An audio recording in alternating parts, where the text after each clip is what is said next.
Hey, deserving listeners, it's time to continue our journey with Colt and Larissa and the mother, Debbie, on 90 Day Fiancé. My name is Dr. Kirk Honda. I'm a therapist and a professor. If you haven't subscribed below yet, you can if you want. You don't have to. Also, giving us a thumbs up sometimes helps. Obviously, you don't want to do it right now. You haven't seen this episode yet. But if you like it, or if you hate it, give it a downvote as well. Also, comment below. I'm always interested in your thoughts. And let's get to the show. I feel Larissa didn't make an effort to try to connect with me or anything going on. And I made a nice stew for Larissa, but she just wanted to be by herself, and it really kind of upset me. Eat some. You don't eat them.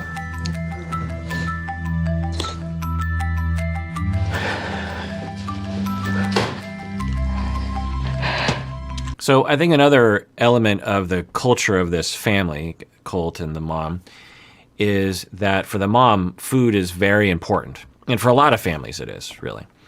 But we've seen examples of this thus far, that for the mom, she likes to feed her son, Colt. And then when Larissa came into town, she wanted to feed Larissa, and that would be bonding. It would show that Larissa cares about her cooking, cares about her care. It's an opportunity for the mom to step into her place of competence so she could actually give and have that. When you allow someone to give you something, you're giving them a gift by allowing them to give you something, by the way. So you're both getting a gift of food and you're giving a gift by receiving the gift, that sort of thing. So there's that. The other thing we're seeing is the mom is not doing well emotionally.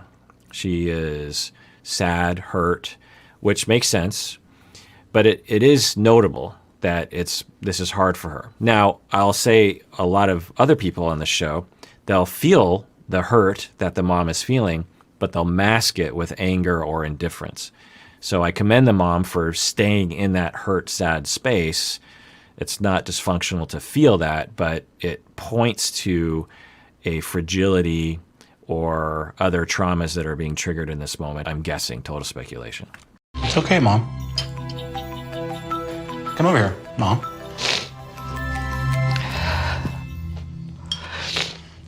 It's okay. It's the first day, okay? It'll be fine. That's encouraging. The first half hour.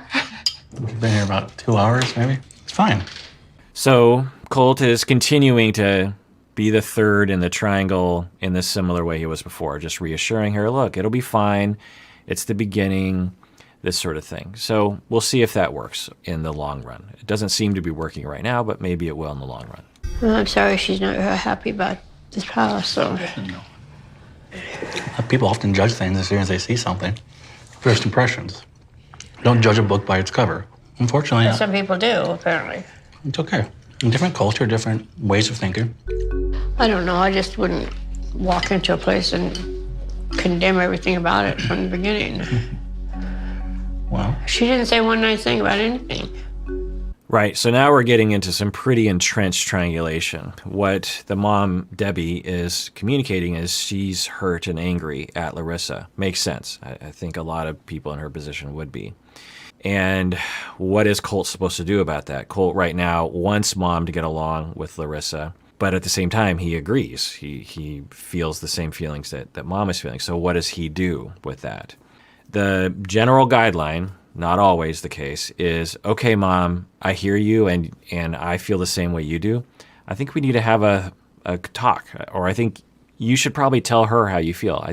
I believe the two of you can work this out. There's not much I can do being in between the two of you. I think there's some hurt feelings. There's some issues there. Maybe not right now. She's resting because she's, had 24 hours of travel, but definitely we'll get to it. And I want to dedicate ourselves to having you and Larissa understand each other better and maybe repair whatever happened there. So you don't have to necessarily, as the triangulated third, you don't have to just say, don't involve me. But at the same time, you don't want to get in a situation where you're reassuring the mom, Debbie, and Debbie is just like, well, sure, Colt, you're going to say that, but what would Larissa say? I don't know what your expectations are. Just go with the flow. Normal? Normal is... Fine. You know what? Fine. Okay. Interesting. So now we're seeing more behavior from the mom. She is saying, fine, and she's upset. Colt is, I think, reasonably giving it his best shot regarding trying to help the mom see things differently. And now the mom is getting a little snippy with Colt, which is notable.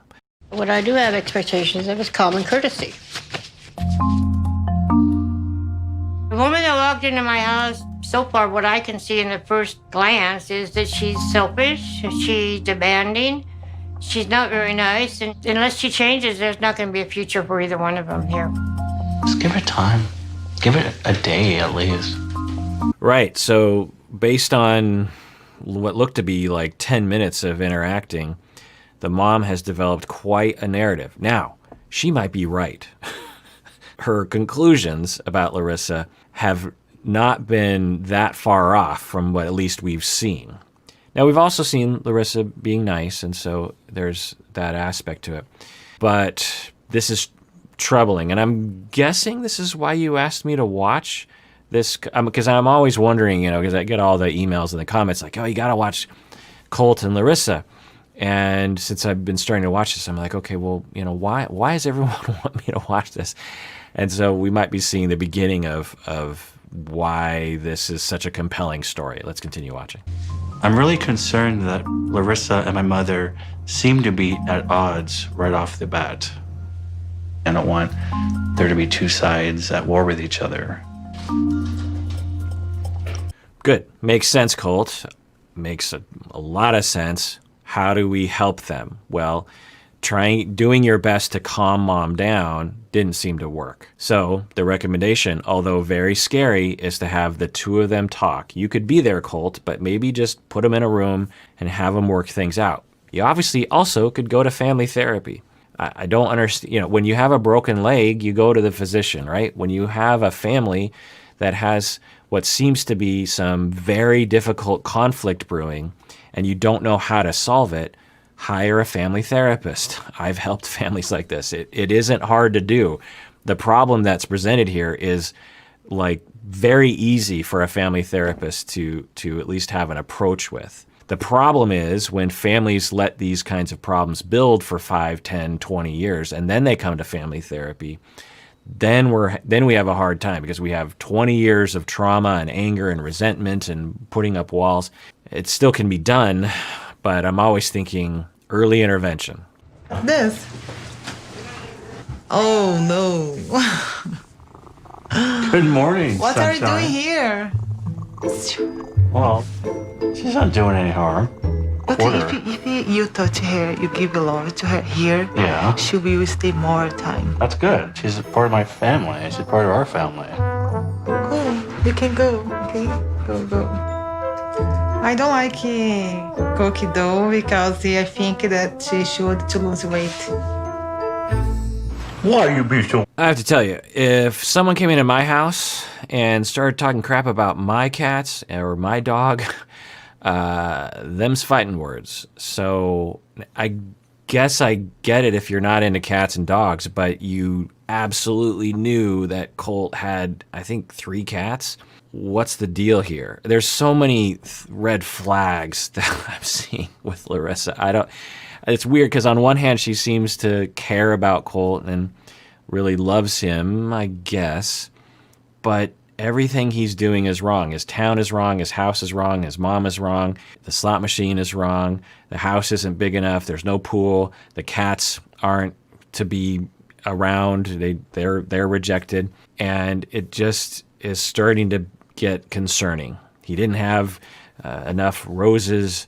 He doesn't earn enough money. There's just so many issues there. But she does it all with this smile on her face. So she comes across as this nice person, but the content of what she's saying, when you think about it, is so lack of understanding of who Colt is. There's some things like his favorites that you'll need to learn how to make. I don't believe in like, oh, you can only have XYZ for this meal. That doesn't make any sense. Like if I want to eat No. pancakes for If you dinner. want a healthy life, you have to eat it the right way. breakfast is different of lunch, and you will have lunch and breakfast, so it's not good. As long as you eat food that's good for you, it doesn't matter when you eat it. No, I will eat barbecue and the breakfast. Don't make sense. So this actually is a bit of a pet peeve of mine. I don't know why, but I have always just eaten different meals at different times of the day. Like if you want waffles for dinner, then just eat waffles for dinner. Or if you want cereal for dinner, eat cereal for dinner. Or if you want stew for breakfast, then eat stew for breakfast. I've never understood why people have such a hard time with that. Now, if you don't like to have stew for breakfast and you don't like to have waffles for dinner, then 2 thumbs up.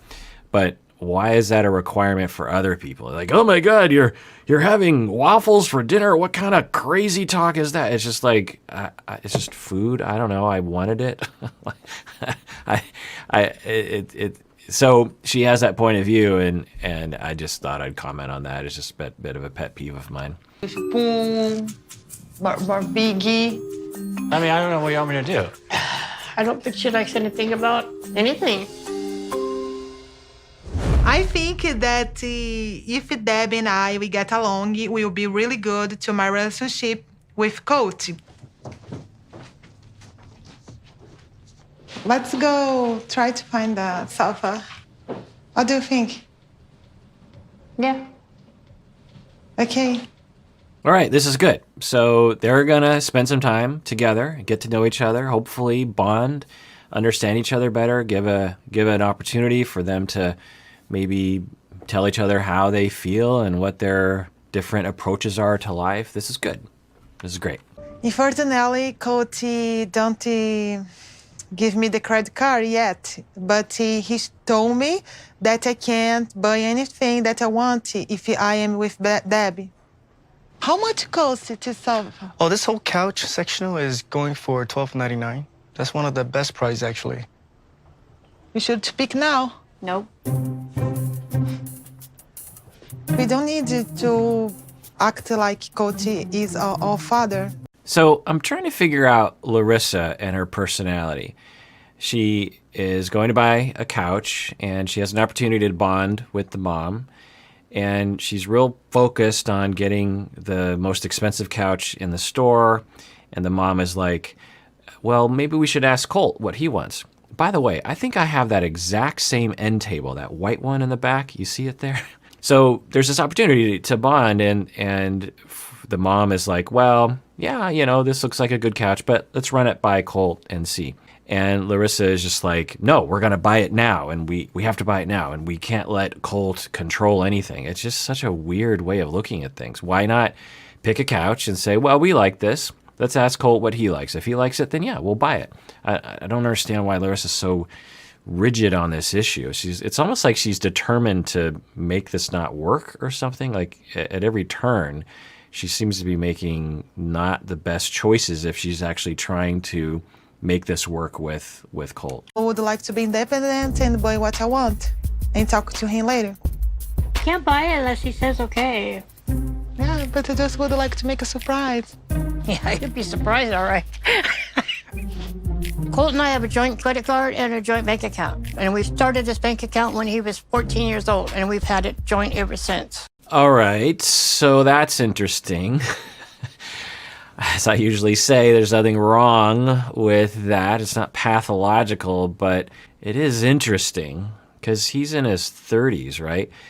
And they have a joint bank account and a joint credit card.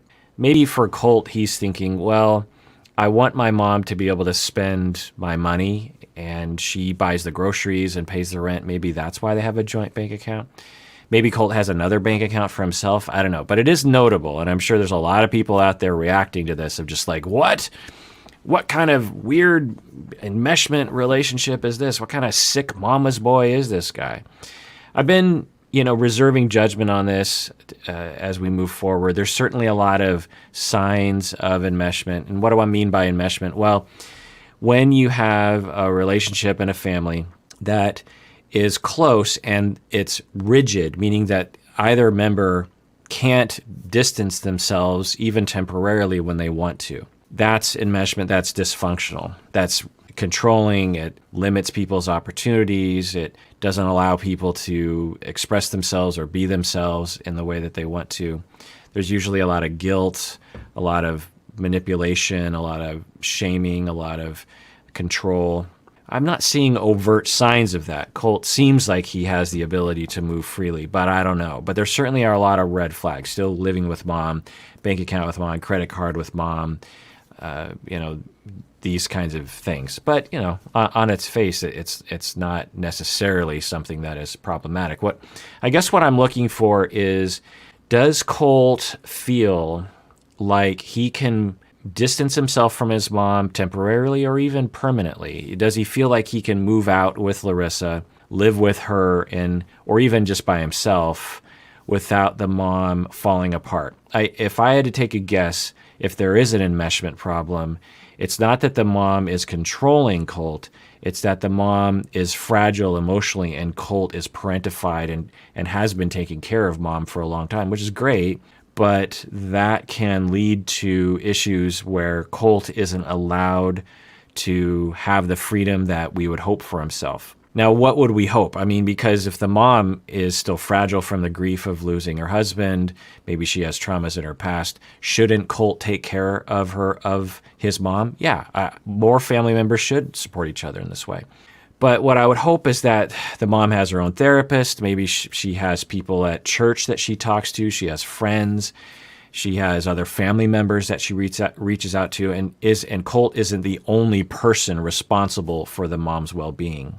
Now, there's a scenario moving into the future where Colt and Larissa, or whoever Colt is with, lives with mom for the rest of their lives. And Colt and mom always have a close relationship and always live together. There's nothing wrong with that. There's a lot of people around the world where you just never move out of your parents' house for a lot of reasons. You share resources, you have closeness in this thing. And I've said this before, I think. I don't know if I've said it in this series, but in the United States, in Seattle, I can just speak for Seattle culture, we have this notion that at a certain age, 18, 22, you need to move out. And if you don't move out of your parents' house, there's something wrong with you.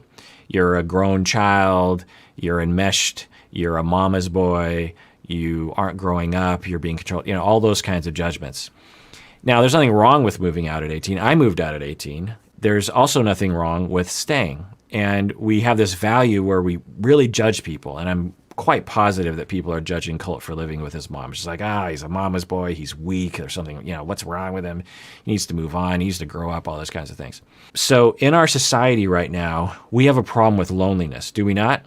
Are people out there lonely? Are some of you lonely? Well, our value of independence and living in a gigantic house with everyone having their own bedroom and their own office and their own cell phone, their own TV, their own computer, their own car. There's nothing wrong with that, but that gravitates towards a isolated existence, which is very lonely and not natural. 100,000 years ago, in our natural state, I highly doubt that every human being had their own cave to live in or their own tree to sleep in or whatever, and rarely saw their kin and their people. We could imagine, when we look at other primates, that you spend a lot of time with your kin, with your people, with your tribe. And this culture of individuality and isolation has a lot of costs on our well-being, anxiety, depression, trauma, loneliness, not getting our needs met, having trouble socializing with other people, all sorts of things, exercise, diet, sleep, everything gets thrown out of whack when we're not in our natural state. And I'm quite positive, I don't have a time machine, but quite positive if I went back in time 100,000 years, the average human being spent almost 24/7 with their kin. Now, I'm not saying it's the only way to live. I'm not saying everyone should live with their parents, but I'm just saying we need to be a little bit more critical and look at the holistic situation and not just assume that our cultural notions are healthy. I know that Debbie and Colt share the bank account and Debbie control everything. Now, I want to be clear. I'm not saying that there isn't a problem here. There might very well be a problem between Colt and the mom. And I landed on a very funny frame there for Larissa. Right. So I'm just saying I'm not seeing any overt evidence of a problem. There are some red flags, and I'm guessing we'll find out as we move forward. All right, well, that does it for that episode of my reacting to 90 Day Fiancé with Colt and Larissa. Everyone out there, please take care of yourself because you deserve it. You really, really do.